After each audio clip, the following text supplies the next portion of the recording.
Olá, segundo ano! Espero que estejam todos bem, seus familiares também. E continuamos aqui, na nossa videoaula. Estamos aqui para mais um capítulo, para mais uma parte do capítulo 2, falando sobre metafísica de Aristóteles, tá bom? Então, vamos lá para começar a entender o que era a metafísica de Aristóteles. Então, assim, o termo metafísica, tá? Não foi elaborado, não foi feito por Aristóteles. Há a técnica, sim, mas o termo não, tá? O termo certo da metafísica foi utilizado por Nicolas Damas, no estudo elaborado sobre a vida de Aristóteles, tá bom? No século III a.C. Então, olha só quanto tempo depois. E nós vamos dar mais uma pincelada sobre isso. Então, gente, vamos lá.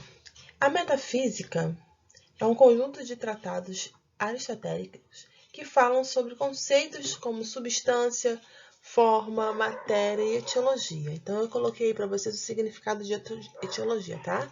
Do ramo do conhecimento cujo objetivo é a pesquisa e a determinação das causas e origens de um determinado fenômeno. Então, a metafísica estuda o fenômeno final, então ele quer saber das primeiras causas, o que causou até chegar àquele fenômeno, tá? Então, a metafísica é um conjunto de livros diferentes sobre o mesmo assunto, escritos por Aristóteles, tá bom? Andrônico de Rhodes, um dos últimos discípulos do Liceu de Aristóteles, foi quem organizou esses conhecimentos que nós temos hoje. Os 4 livros desses escritos traz logo em seu início as seguintes palavras. Vamos lá, os escritos. Existe uma ciência que considera o ser enquanto ser, as competências competem a tal ciência. Ela não identifica como nenhuma das ciências particulares, fato nenhum das outras ciências, considera universalmente o ser enquanto ser, delimitando-se uma parte. A cada um estuda características dessa parte, né? Então, vou colocar aqui, vou avançar um pouquinho para vocês aqui, né? Vamos falar um pouquinho de ontologia. Então, ontologia é a teoria em geral, onde a essência do real, o termo ontologia aparece no vocabulário filosófico por vezes como sinônimo de metafísica. Por isso, estou botando aqui na metafísica para vocês. Do grego onto, mais logia, significa parte da filosofia que especula sobre o ser enquanto ser.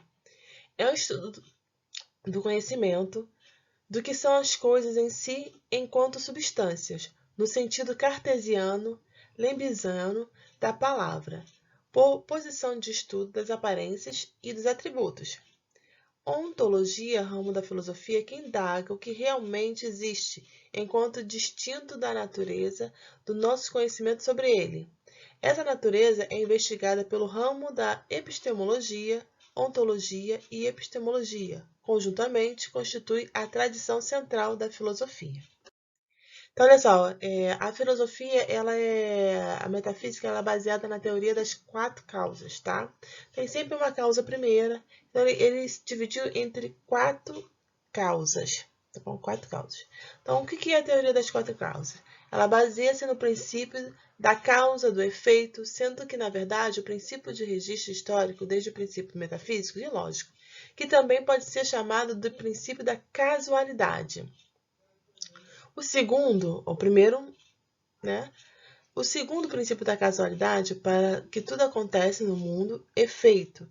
Existe um evento maior que teria dado origem a ele, a causa, com exceção de que Aristóteles chamou de causa não causada, que abordaremos a seguir.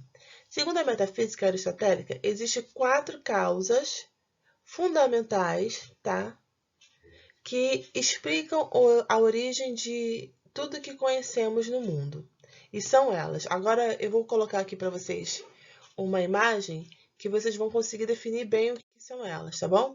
Eu botei aqui as 4 causas: formal, causa final, causa material, causa eficiente. Então vamos lá para cá, para a causa formal. Aí vem escrito aqui, ó, ato ou configuração. mas eu coloquei uma definição para vocês fixarem um pouco melhor, tá? Causa formal é a forma que um determinado objeto ou ser possui. Essa causa também é, certo modo, a sua definição conceitual, visto que uma cadeira deve possuir a forma de uma cadeira, e uma estátua de mármore, representada por um deus grego, como Dionísio, deve ter a forma do personagem. Tá? Então, a cadeira deve ter a forma de uma cadeira, e o personagem a forma do seu personagem. Tá? A causa eficiente, a ação que gerou para poder fazer essa causa. Então, seria aquilo que deu origem a um determinado ser ou objeto, ou seja, a causa primeira. No caso da estátua de Dionísio, a causa eficiente seria o escultor, tá? O escultor, ele que teve a ideia de esculpir a estátua na pedra ou no mármore, ok? No caso da famosa tela de Mona Lisa, a causa eficiente da cena foi o pintor, foi ele que pintou a Mona Lisa. Então, no escultor, quando da forma aqui que está falando do objeto, né, que foi a escultura do Dionísio, então a forma é o escultor.